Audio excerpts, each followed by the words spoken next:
नमस्कार, आप बोले भारत देख रहे हैं। मैं हूं राजमोहन तिवारी। 24 सीटों का एमएलसी चुनाव के परिणाम अब अपने आखिरी चरण में पहुंच चुके हैं। कई सीटों के परिणाम लगभग आ चुके हैं तो कुछ के बाकी हैं और उन तमाम सीटों के परिणामों से हम आपको रूबरू लगातार करा रहे हैं। और इसी कड़ी में बात सारण की सीट की, यानी छपरा की सीट की।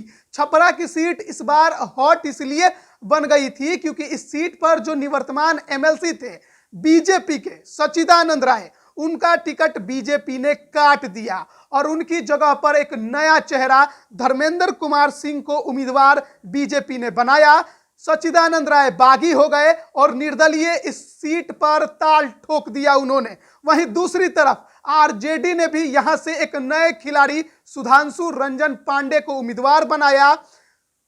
वीआईपी और कांग्रेस ने भी यहां से अपने प्रत्याशी उतारे।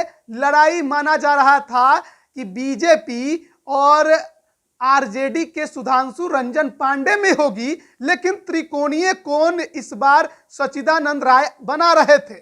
जीत किसकी होगी इसको लेकर हर कोई इस शुगबुगाहट में था कि जल्द परिणाम आए, और अब परिणाम भी इस सीट के आ गए हैं। और ये रुझान नहीं बल्कि परिणाम है, और ना ही ये आरजेडी के पक्ष में गए हैं ना ही बीजेपी के पक्ष में। इस बार इस सीट पर निर्दलीय सच्चिदानंद राय ने जीत हासिल कर लिया है और बीजेपी के उम्मीदवार धर्मेंद्र कुमार सिंह चुनाव हार गए हैं। आरजेडी के जो सुधांशु रंजन पांडे थे वो भी इस सीट पर चुनाव हार गए हैं।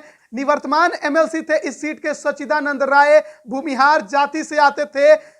टिकट कटा तो बागी होकर मैदान में उतरे और अब चुनाव भी जीत गए हैं। आपको बता दें 2015 में जब चुनाव हुए थे तो समीकरण बिहार की राजनीति का बदला था। उस समय रालोसपा, लोजपा और बीजेपी का गठबंधन यानी एनडीए, और दूसरी तरफ कांग्रेस, जेडीयू और आरजेडी का महागठबंधन। और उस चुनाव में भी सच्चिदानंद राय बीजेपी के टिकट पर चुनाव जीते थे। लगभग 916 वोटों से वो चुनाव जीतकर विधान परिषद पहुंचे थे।